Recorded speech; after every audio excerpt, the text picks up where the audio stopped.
Curious and sometimes obscure pieces of history make some of the best stories. We're Vince and Angela. We travel mostly full-time and love history. We run into a lot of these stories and share them weekly in short form here on Historic Footnotes.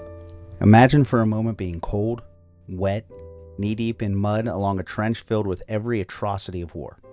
For months, you have fought in trenches that have accounted for over 4 million dead and wounded. The constant bombardment from artillery and machine guns has left the area between the lines littered with tree stumps, tangles of barbed wire, and the graves of men who died trying to cross this no man's land. But then, from across this wasteland of man's inhumanity toward man, you hear singing. Although sung in a different language, they are unmistakably familiar. Christmas carols. It's Christmas Eve, 1914, and for this small portion of the Western Front, enemies are not enemies, they are fellow men. But why are they singing? Is it a trap? Something to lure men from cover to attack? Imagine the courage it took for that first man to take a chance and raise his head above the parapet and peer out into that unforgiving stretch of land.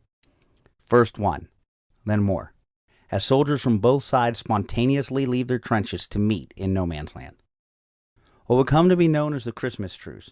Hundreds, if not thousands, of warring troops lay down their weapons and spend Christmas Eve and Christmas Day together in the middle of one of the bloodiest wars in history.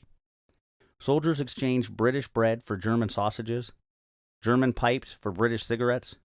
Wine, beer, schnapps, and rum flow freely between the men. There are rumors of soccer games taking place too. On Christmas Eve, some of the lower-ranking British officers told their men not to fire unless fired upon. And what was called live and let live, these orders were not authorized by higher levels of command. On Christmas morning, German soldiers started emerging from their trenches and waving their arms to demonstrate they had no ill intent. When British soldiers saw they were not carrying weapons, they soon joined them. Higher command on both sides of the conflict were understandably against this fraternization between enemies, and each took steps to quell the spontaneous ceasefires and friendly exchanges. But before letters were censored and stories hushed, many soldiers wrote home telling of this monumental event. These letters stressed that the men themselves couldn't believe what had transpired around them, nor would they recognize the historic significance. And these letters seem to be the most accurate telling of the Christmas truce, too.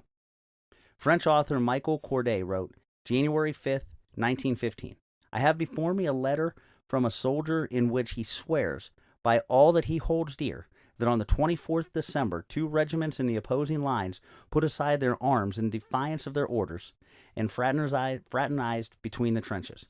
These soldiers exchanged cigars, shook hands, and walked about arm in arm. The Germans promised not to fire that night or the following day, and they kept their word. That seemed to me symbolic. It marks a humane spirit far superior to the war. In some areas, food and drink was shared between the armies. Others played games of soccer. But it wasn't all frivolity, as some used the truce as a time to bury their dead and improve their trench defenses, because I'm sure everyone knew this peace would not and could not last. And after a couple of days, in some places lasting until after New Year's, the battles raged on.